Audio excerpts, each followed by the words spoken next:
नमस्कार, मी सुरेश चिरडे. आपण पाहतात महाराष्ट्र 24 न्यूज. महाराष्ट्र नवनिर्माण सेना नगर परिषद दिग्रसची निवडणूक स्वबळावर लढणार.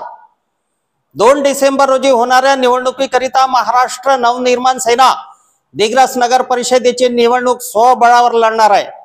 12 प्रभागामध्ये 25 उमेदवारासह अध्यक्ष पदाकरिता सुद्धा मनसे उमेदवार देणार असल्याचे महाराष्ट्र नवनिर्माण सेनेचे जिल्हा उपाध्यक्ष दिनेश सुकडे व तालुकाध्यक्ष प्रशांत गौरकर यांनी विश्रामगृह दिग्रस येथे जाहीर केले.